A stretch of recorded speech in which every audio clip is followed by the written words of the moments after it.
interesting chapter. We're going to start Genesis chapter 36. And it's going to be the genealogy of Esau. And before when we've got to these chapters on genealogy, we have a tendency to maybe skip over them because we think, they got all these names here, and what's the point? And that's a good question to ask sometimes. What's the point of giving this listing here in the Bible when we know the promise is coming through Jacob? Well, the why, the answer to the why in that is God is showing that he did to Esau, and the promise that Isaac gave Esau came to fruition. That he became a nation. He had many princes and princesses and dukes and things of that nature in his lineage. And so we find that this is done to do that. We're probably going to read the first part of it, and we may going to spend a lot of time in Obadiah. Because the book of Obadiah is the prophecy given against Esau and his descendants and them being punished for the deeds that they had carried out against the children of Israel. These people became enemies, okay? Even though there was somewhat reconciliation between Jacob and Esau early on, we're going to find that these people were a thorn in the side of the children of Israel. As a matter of fact, when Jerusalem was destroyed, they took part in the plunder early on. We're talking about the first destruction around, 586 BC, somewhere along there, and not the destruction in AD 70. That was the new temple. That was it wasn't in its splendor. We're talking about the destruction of the original temple that took place somewhere about that time. And so we find that here given in Genesis chapter 36 is the genealogy of Esau. And we talked about Esau when we came to that part of it in our study several weeks ago, that Esau, he came out hairy, he came out rough. His name was changed to Edom, which actually denotes red in color, so it's all kind of the same theme of who Esau is. And so we find very often he's referred to as Edom or the Edomites. And so we find that we have here Esau's family and their genealogy listed here. And I'm going to begin reading. I'm not going to read down through but about verse 9, okay? And I'm not going to get into all these names, although there's a couple of points in here that's interesting. Where one of the characters, his grandson, looks like might have had an association with Job. And we'll turn over and look at that in the book of Job, okay, as we look at this. And so we find these are the generations of Esau, who is Edom. Esau took his wives of the daughters of Canaan. And we know that was one of the things that troubled Rebekah greatly when we read that. Esau did not do like the others had done and taken wives from amongst his family, like Jacob had done and Isaac had done and things like that. He married into the daughters around about them. And this greatly plagued Rebekah. Matter of fact, she felt like there was a period of time in her life when he'd done this that she just felt like she couldn't go on. And notice what it says here in Genesis chapter 26, in about verse 34. And Esau was 40 years old when he took to wife Judith, the daughter of Beriah the Hittite, and Beshemath, the daughter of Elon the Hittite, which were a grief of mind unto Isaac and to Rebekah. And so we find that these things troubled them greatly because they were not supposed to do that. But anyway, Esau did this among other things. And so we find that, and it talks about Beshemath and those daughters here in verses 3 and 4. I'm going to jump on down here to verse 6. And Esau took his wives and his sons and his daughters and all the portions of his house and his cattle and all his beasts and all his substance, which he had got in the land of Canaan, and went into the country from the face of his brother Jacob. And so we find a separation here. And we talked about that separation when we talked about Jacob and Esau meeting and the things of that nature and as they traveled. And I'm not going to go back through the whole entire setting of that. And so we find that Esau, as we discussed in the previous chapter, is going to settle what they call the mountainous range of Seir, S-E-I-R. And that range has to do approximately in our day somewhere just south of the Dead Sea all the way to the Gulf of Aqaba. Is how we would phrase that today. It's in that land over there. A lot of it's on the east of Jordan is where this settlement is going to be. And so we find that these things happened. And notice what it says here. For their riches were more than they might dwell together in the land wherein they were strangers, could not bear them because of their cattle. And what it's talking about here, it reads kind of like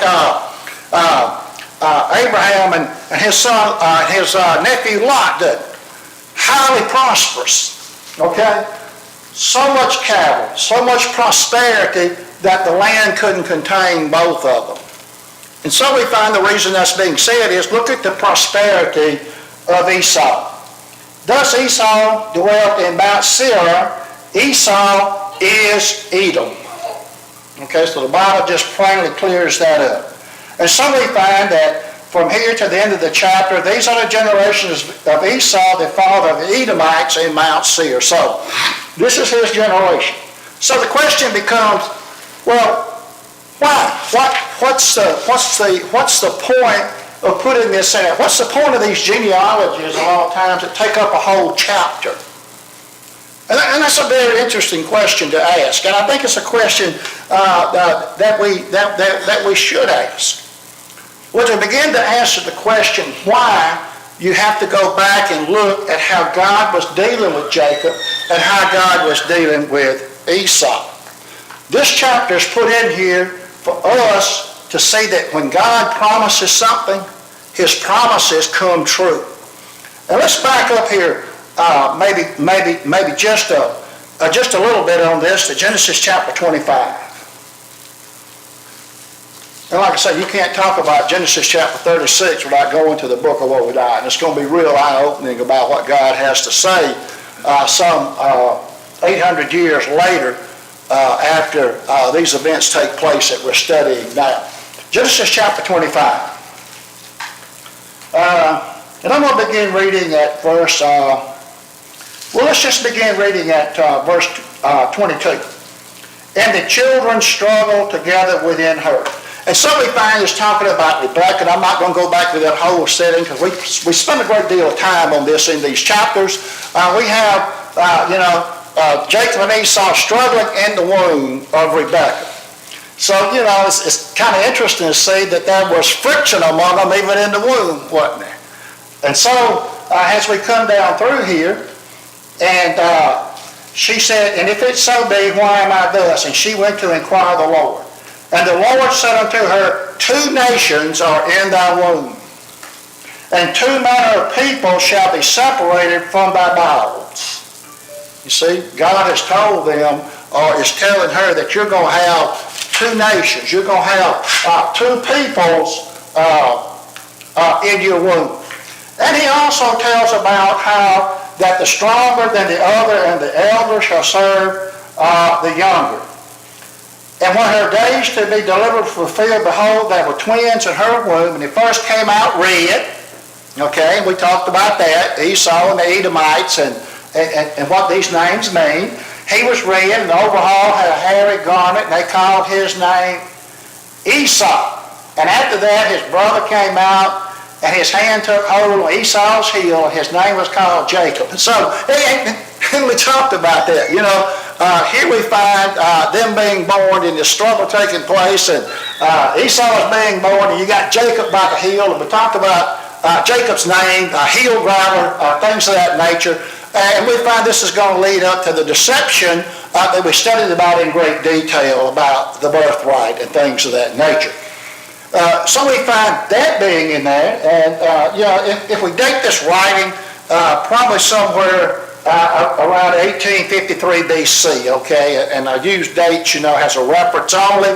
A lot of this is done based on historical accounts versus the Bible and events in people's lives, okay. And so we find we come forward in Genesis chapter 27 about this, and along about verse 33. And here we have where, birthright has been taken by Jacob. And of course we know Isaac is old and blind. And let's notice the blessing now that Isaac is going to give to Esau. And I'm going to begin in verse 33. And Isaac trembled there exceedingly and said, where is he that hath taken venison and brought it me? And I have eaten all of it before thou camest, and have blessed him, and yea, he shall be blessed. And, Isaac is a little perplexed. Wait a minute. I thought I had just given the blessing. Well, we know that with Rebekah and Jacob, they had cunningly devised a plan to put that goat skin over Jacob, so, Isaac wouldn't recognize it. And so we find, and he said, thy brother, verse 35, came with subtlety and hath taken away the blessing. And he said, is it not he rightly named Jacob? For he has supplanted me these 2 times. He had taken away my birthright, and now he's taken away my blessing. Hast thou not reserved a blessing for me? So, this is very upsetting to Esau, because later on we're going to find out the reason Jacob went back to Paranadam was to get a wife first. Twofold was he had to get away from his brother Jacob, because Rebekah told him, hey, he's going to kill you. He had made up in his mind at some point in time that he was going to kill Jacob. Anyway, and Isaac answered and said unto Esau, behold, I have made him thy Lord, and all his brethren have given to him for service. And so we find that the younger is going to serve, that the elder is going to serve the younger, okay, through that blessing.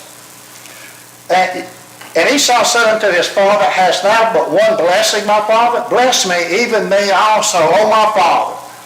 And Esau lifted up his voice and wept. And Isaac his father answered, he said unto him, behold, thy dwelling shall be the fatness of the earth, and the dew of heaven from above. And I want you to notice verse 40, you're going to be prosperous in the land. You're going to be blessed in the land. You're going to be blessed with fatness. We're going to be blessed with worldly goods. We're going to see what these dukes of things are about here in just a minute. And notice verse 40. What was Esau going to become? We see similar phraseology when it talks about Ishmael, don't we? A man of the sword. It's a man of violence. A man of worldly influence.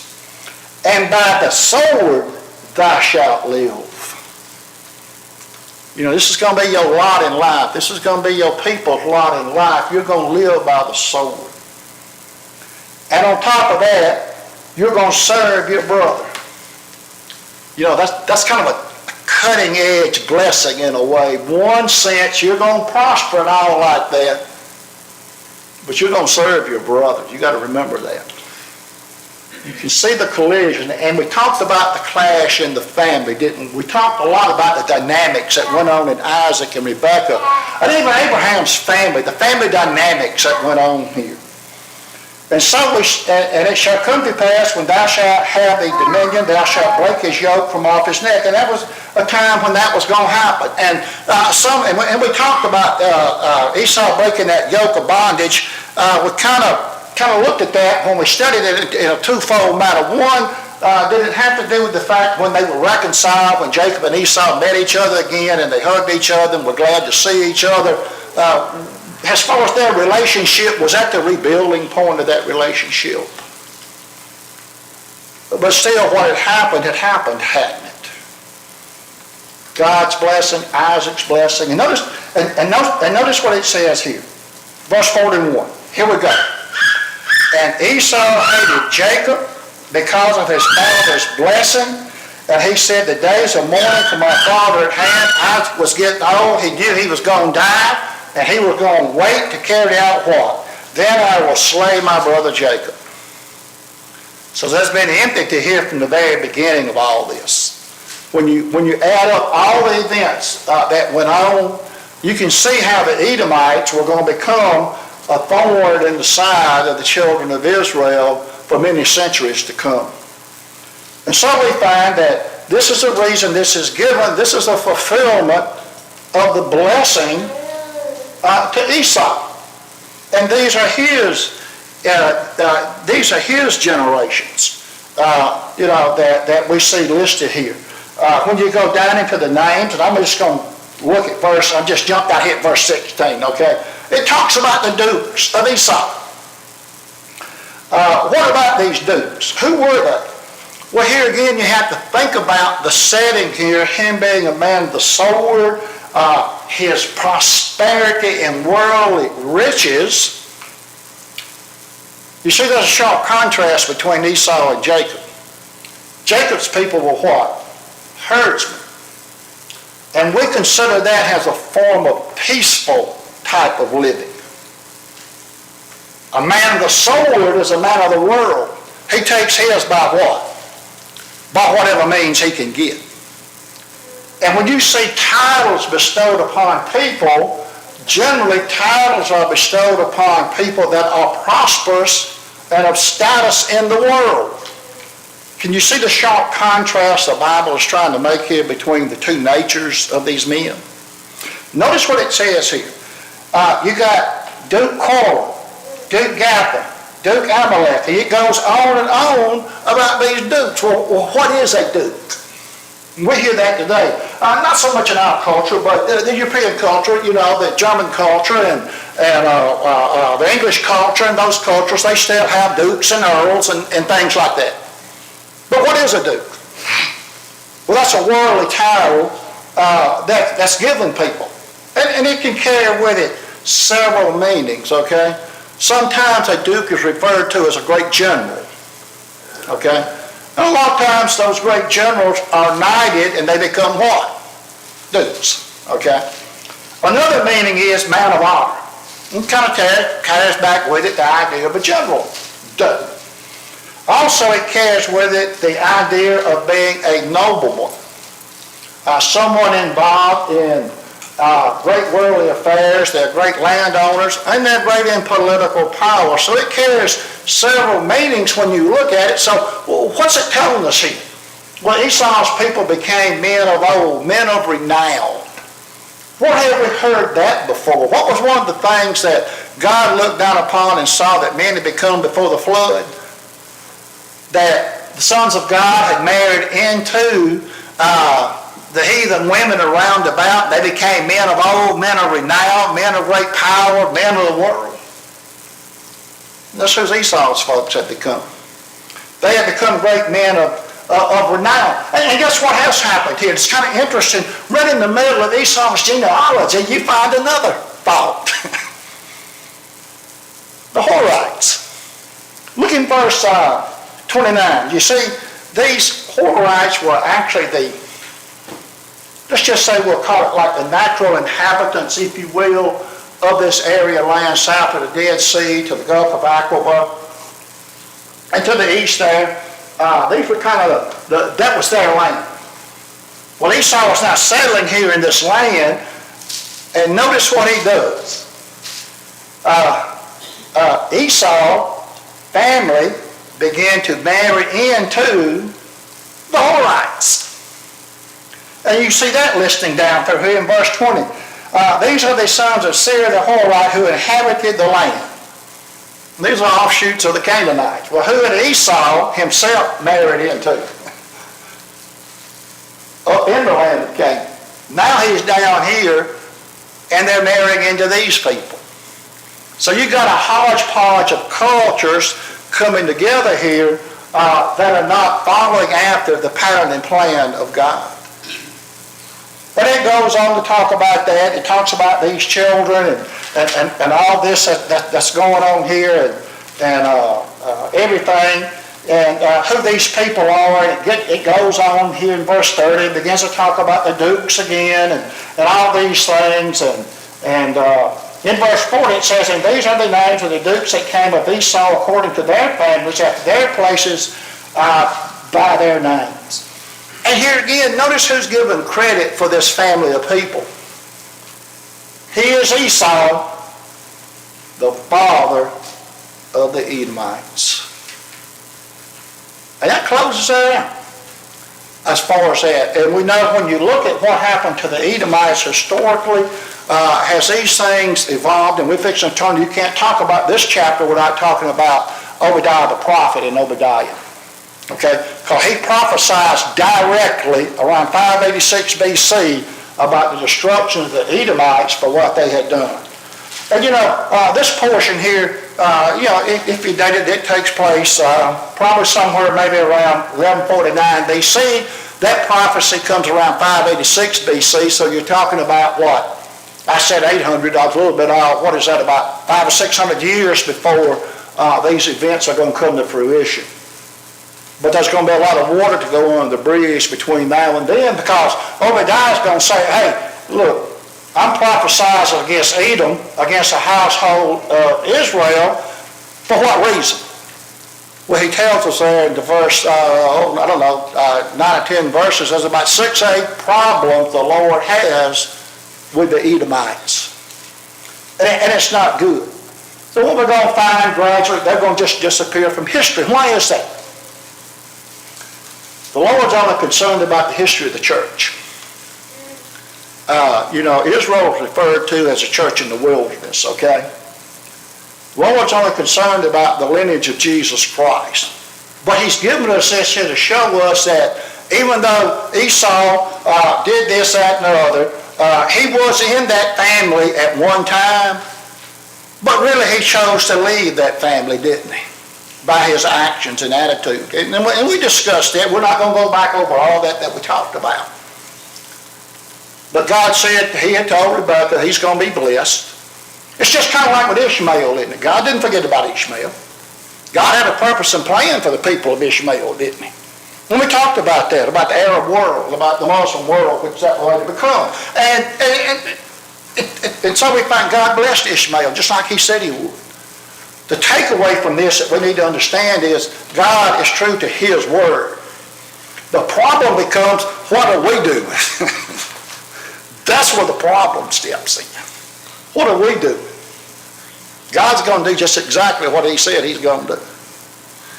The wild card is us, isn't it? In this whole thing. And so we find that these people are going to become long-time enemies of Israel. And this is a study.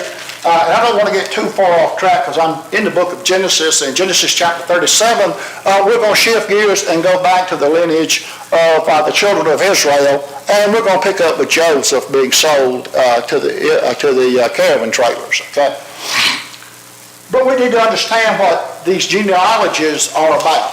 Like I said before, normally there are chapters we skip over. We kind of went through that when we went back in the book of Genesis when it began to give some of the genealogies of Noah and who these people were. Now, come to find out,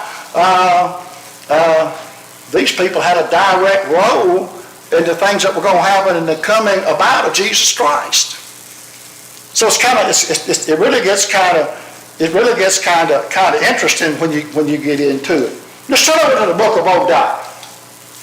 The book of Obadiah. This is somewhere around 587 BC.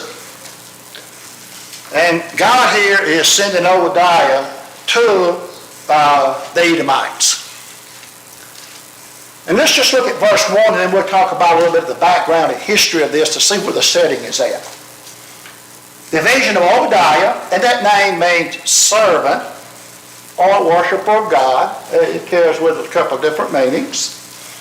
The vision of Obadiah, thus saith the Lord God concerning Edom.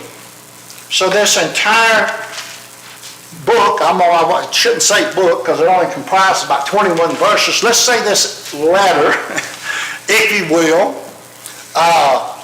pertains strictly to Edom and what Edom had done. Now, like we say, a period of time now has passed like 600 years.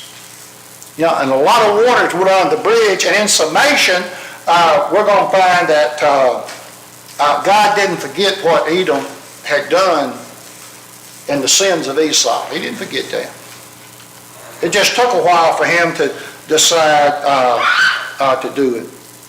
We find somewhere prior to, and we're going to back up a little bit, we find the king of Edom involved with Moses. Numbers chapter 20. Turn there with me. Numbers chapter 20.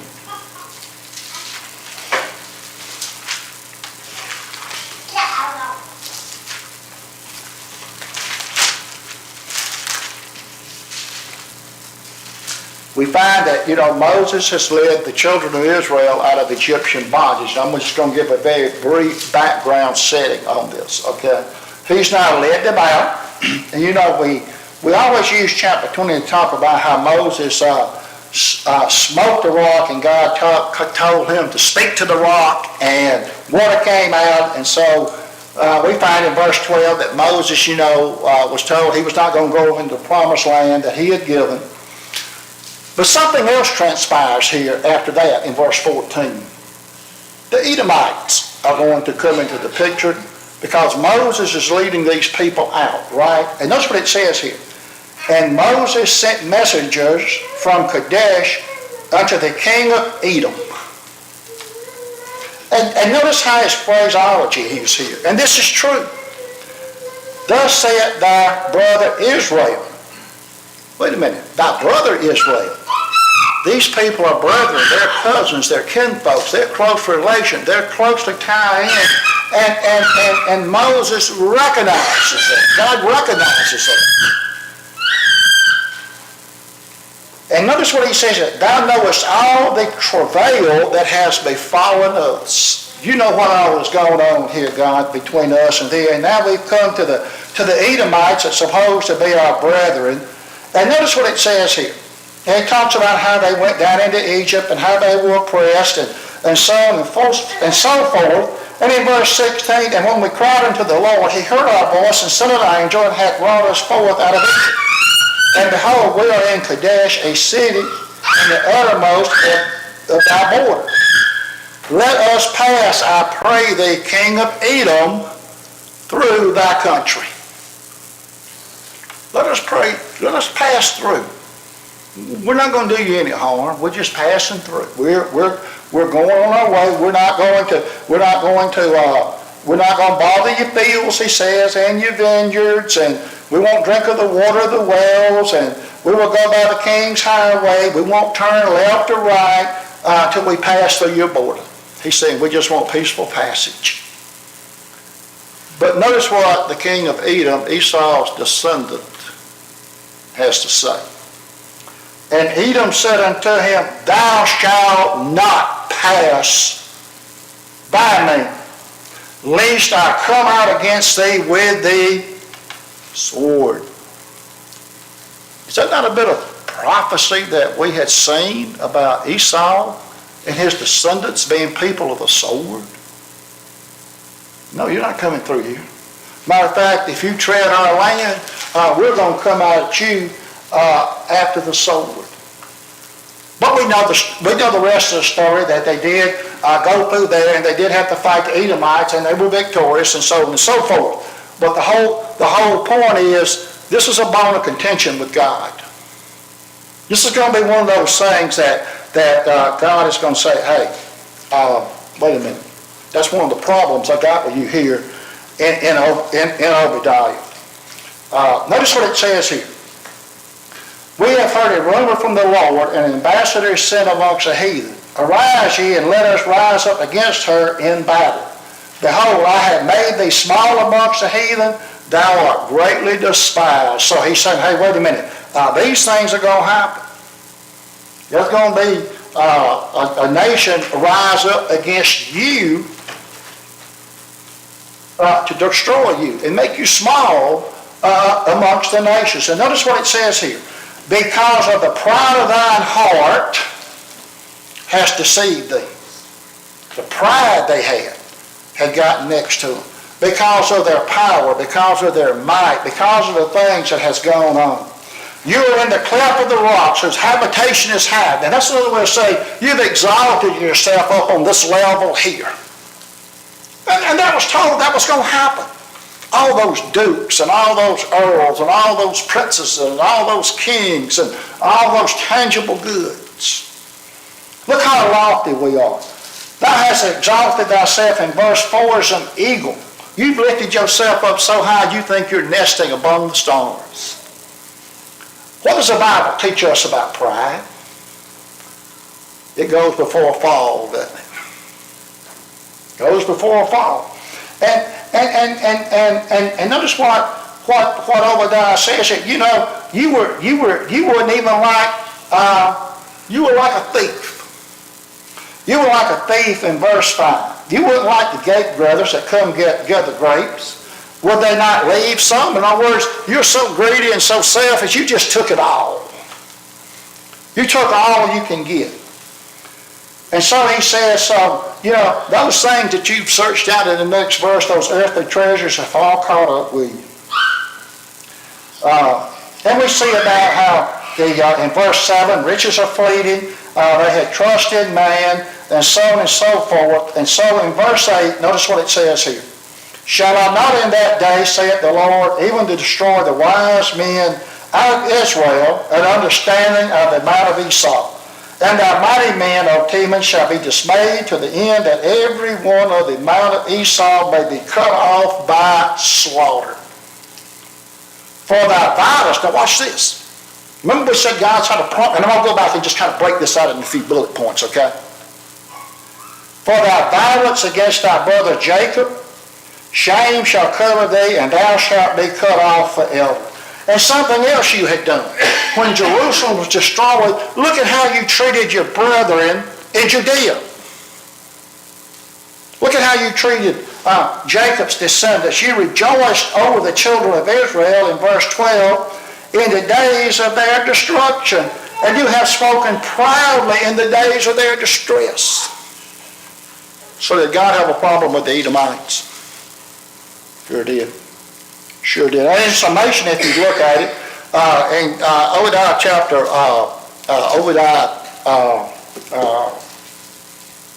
verse 3, not chapter 1, verse 3. I'll get it right in a minute. It'll come out. They had a heart full of pride, didn't they? They had become lifted up. In verse 10, there was a lot of violence that had gone on against the children of Israel. And their attitude was so poor about the destruction of Jerusalem in verse 12. They actually had went there in verse 13 and took part in the spoil and plunder and looting of Jerusalem at the destruction of that first Jewish temple. And on top of that, those that had survived, you hindered them escaping. You mistreated my people in verse 14. Neither should thou have stood in the crossway to cut off those that did escape. So God had some problems with the Edomites. He sure did. And so we find that the Edomites are going to be destroyed. It says that Jacob's house is going to be, verse 18, a burning fire, Joseph a bright flame, piece of prophecy, and Esau for stubble. Esau for stubble. What is stubble? Stubble is that which is left over that's no good, isn't it?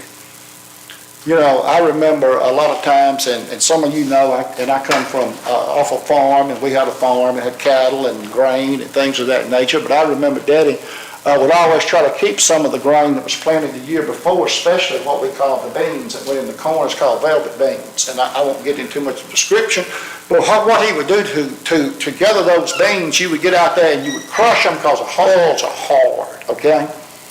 And he would wait till a breezy or windy day, and he would put one empty tin tub on the ground, take the other tin tub, and slowly pour the grains and what we call the husk into the other tub.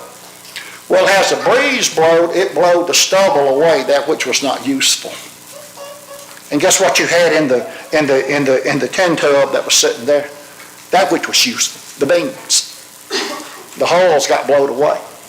The stubble was of no use. And so we find there shall not be any remaining of the house of Esau, for the Lord has spoken it.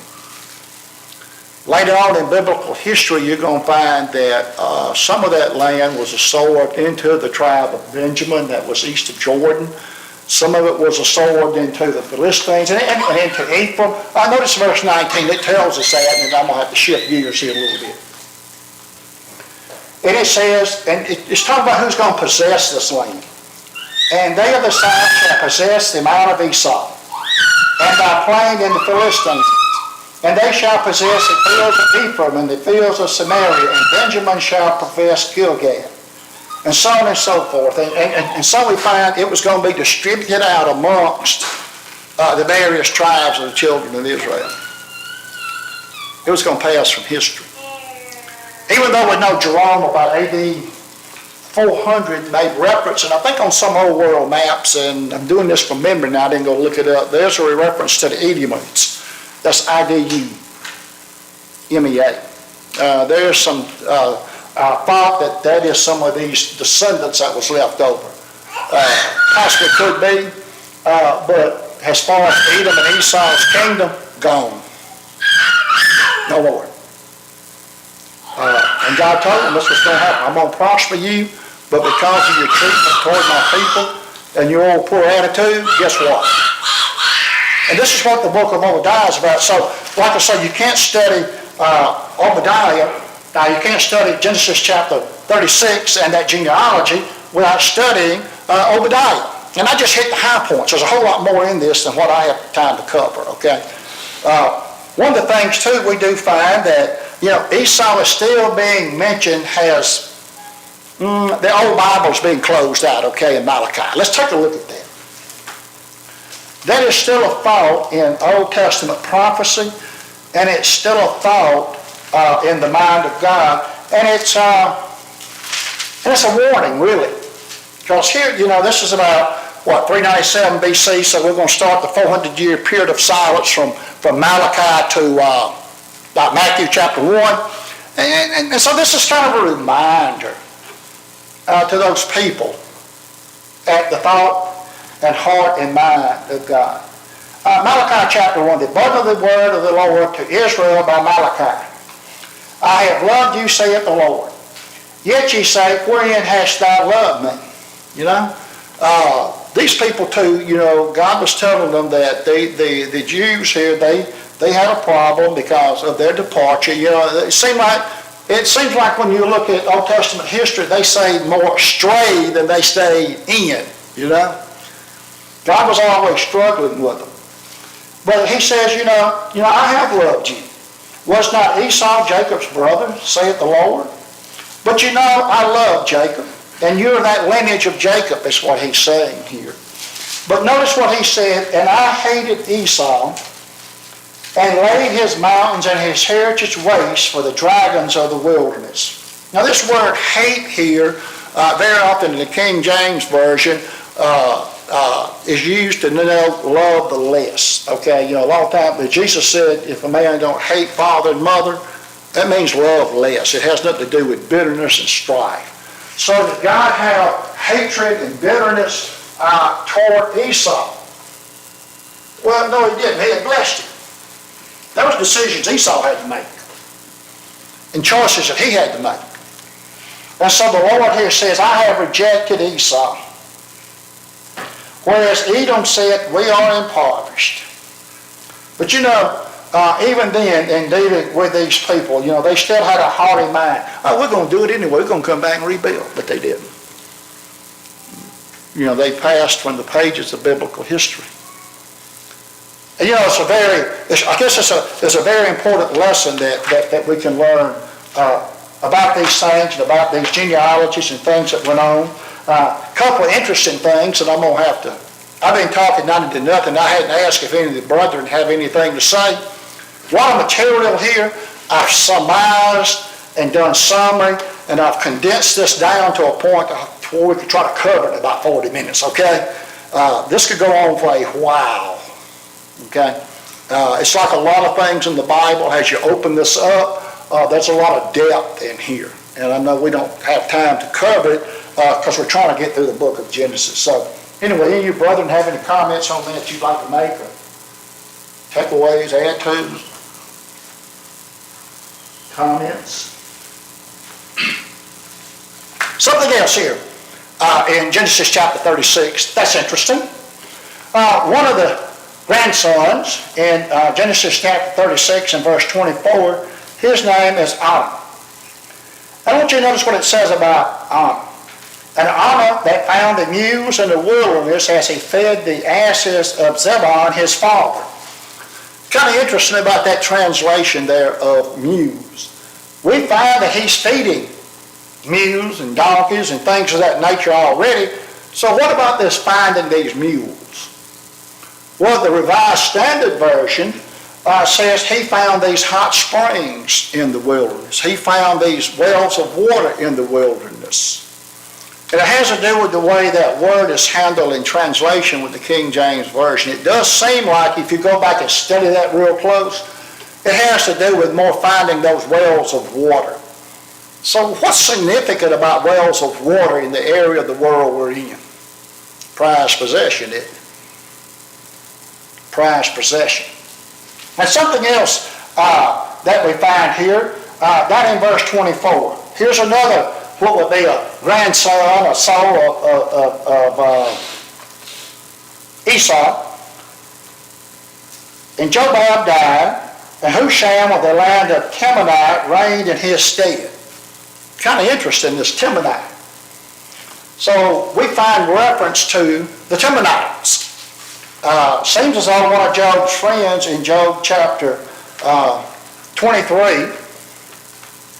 along about verse 11, was one of those Temanites. And you can turn over and read that because I'm about out of time. So we find that this Temanite was involved with Job. And there are other things that we can talk about this that, and there's a lot more information. I've got a lot more information than I have time to cover. But anyway, it's a very interesting study about Esau and his descendants and who they are. You know, the takeaway from this here again, and I said this at the beginning, you know, God did exactly what he said he was going to do, didn't he? You know, God blessed Esau, didn't he? In spite of. But you know, what was Esau's part in this? Well, what did he do? He got out there in that land, still did what he always done, took wives of them people, didn't he? Well, what God told him what to do? At what point in time do you see the picture that God is prospering and blessing you, but in your own hard-headedness and stubbornness and in your own way, the end's destruction? What you have to remember about all this, what are we? Free moral agents, aren't we, Brother Connor? You know, God's still doing his part today, isn't he?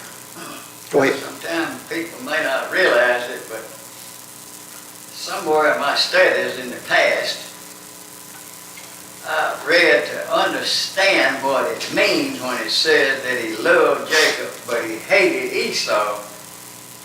He didn't really hate Esau the way we know hate. Right, exactly. What it was, he loved him less by comparison. Right, love the less is what it meant. He loved him less yeah. by comparison. Yeah, yeah. Making a comparison of anything, one said, I love you, but see, I love this one over here just a little bit better, you know, or something like that. Sure, sure. So that's the way it was. Sure. So who would have thought, here again, out of the genealogy, would have gleaned all this information, you know?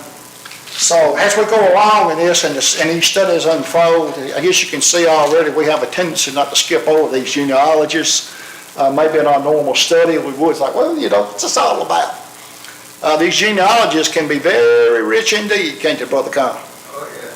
Very rich indeed. So a lot of lessons to be learned in this. And here again, you go out and study that, and I just want to talk very briefly. I didn't get into some of the history of Obadiah. It's real interesting. There's kind of two thoughts about Obadiah and where he fits into all this.